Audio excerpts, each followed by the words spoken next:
Let's talk about UFOs for a minute. What do you make of what's going on right now? Oh, it's exciting. There's something out there. So you're a believer?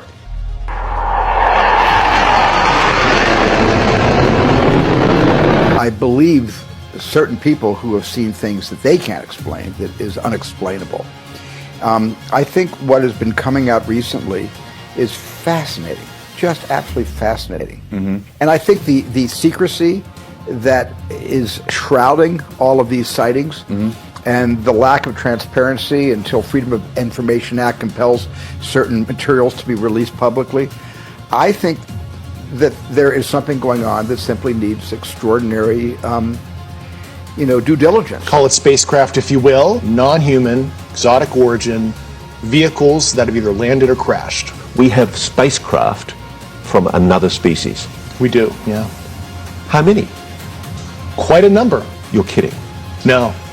The EBEs are so advanced, they're at least 500 million years advanced from us, and probably more. They can move by thought. Move by thought. And they can also disappear. If you're right, if you're telling us the truth, everyone, the entire American public, has been lied to for decades. Yeah, there's a sophisticated disinformation campaign targeting the U.S. populace, which is extremely unethical and immoral. You are saying to the human race, for the first time, an official intelligence representative at a high level from the US government is saying publicly, we are not alone. We're definitely not alone. Absolutely, the data points empirically that we're not alone, yeah. Well, journalists say, follow the money. We physicists say, follow the evidence. Follow the people who have access to the evidence. First, the evidence is overwhelming that planet Earth is being visited by intelligently controlled extraterrestrial spacecraft. In other words, some, underlined 38 times. Secondly, the subject represents a cosmic Watergate. That does not mean everybody in government knows what's going on. Most people in government have no idea what's going on. It means some few people know what's going on. And they're not talking. Do you believe we have crashed craft, stated earlier? Do we have the bodies of the pilots who piloted this craft? As I've stated publicly already in my News Nation interview, biologics came with some of these recoveries, yeah. Were they, human or non-human biologics? Non-human, and that was the assessment of people with direct knowledge on the program I talked to that are currently still on the program. So what do they mean by non-human? Like aliens? Anyways, on to the next clip. Just either describe or note that aircraft that are being witnessed, particularly by the 30 folks that you're working with, are essentially outside the scope of anything that we know of today and the technology we have today. Mr. Graves, Mr. Fravor? Yes, the objects that are being seen by commercial pilots are performing maneuvers that are unexplainable due to our current understanding of our technology and our capabilities as a country. And that applies for the military as well. Mr. Fravor? Yeah, I concur with that. We have nothing that can stop in midair and go the other direction, nor do we have anything that can, like in our situation, come down from space, hang out for 3 hours, and go back up. Mr. Gresh, finally, do you believe that our government is in possession of UAPs? Absolutely, based on interviewing over 40 witnesses over 4 years. So basically these UFOs are so high in technology that we cannot understand them. It gets scarier, okay? So in this one, Mr. Burleson asks this. There has been activity by alien or non-human technology and or beings that has caused harm to humans. I can't get into the specifics in an open environment, but at least the activity that I personally witnessed, and I have to be very careful here, because they tell you never to acknowledge tradecraft, right? So what I personally witnessed myself and my wife was very disturbing. Do you see why I'm scared now? He said disturbing. What do you mean by that? This morning, the search is on for the wreckage of an unidentified object the U.S. military shot out of the sky above Alaska. The White House saying this object was flying at 40,000 feet, a safety threat to civilian aircraft. President Biden giving the order to shoot it down. One senior official describing it as cylindrical and silverish gray. Others describing it as roughly the size of a car, much smaller than the spy balloon that flew across the country last week. our military is taking such a keen interest in this because anything that we don't understand and don't have a 360-degree global view on what's flying in a restricted airspace, right? That is a concern.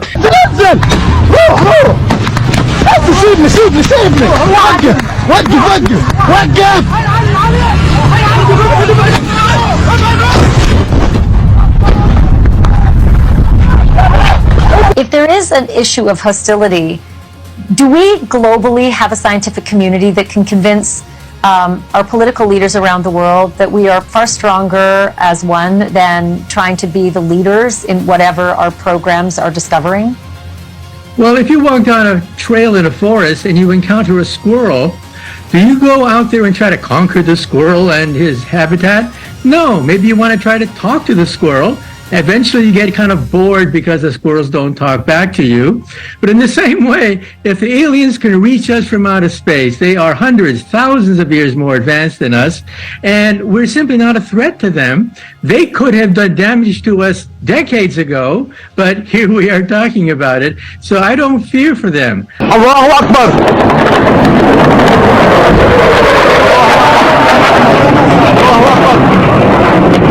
قذائف نوع جليل جدا 17 يوليو 17 5 2013 الله اكبر الله اكبر الله اكبر الله اكبر.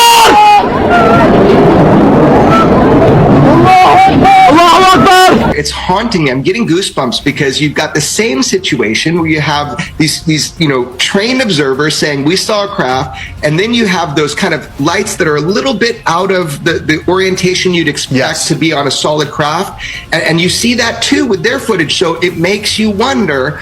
It's like, what was going on? Oh. Do you believe UAPs pose a potential threat to our national security? Yes, and here's why. The technology that we faced was far superior than anything that we had, and you could put that anywhere. If you had one, you captured one, you reverse engineered it, you got it to work, you're talking something that can go into space, go someplace, drop down in a matter of seconds, do whatever it wants, and leave, and there's nothing we can do about it. Nothing.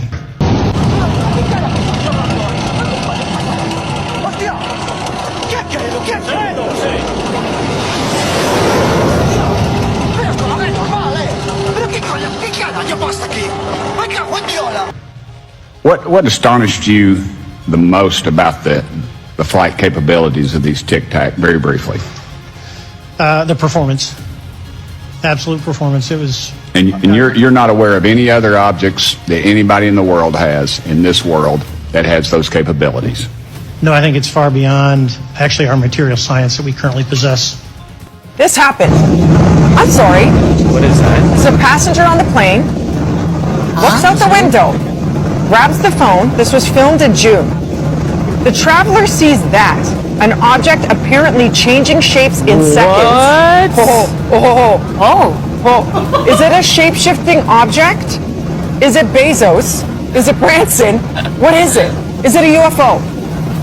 Mel, go for it. What do you see? I have no. Okay, I'm looking at this for the first time. I want it to be surprised. Whoa! What's that? No way! Oh, that's crazy. A friend of mine is on a committee to advise NASA on what to do about the future of these observations. Right. And what one of the things they might recommend for NASA is to develop an app on your smartphone. So if you see something that's weird, you take the picture, and all the metadata is there, what direction you're facing, your location on Earth, and you send it in, and it gets compiled. Because everybody with your smartphone is taking sharper pictures than Navy pilots in their airplanes.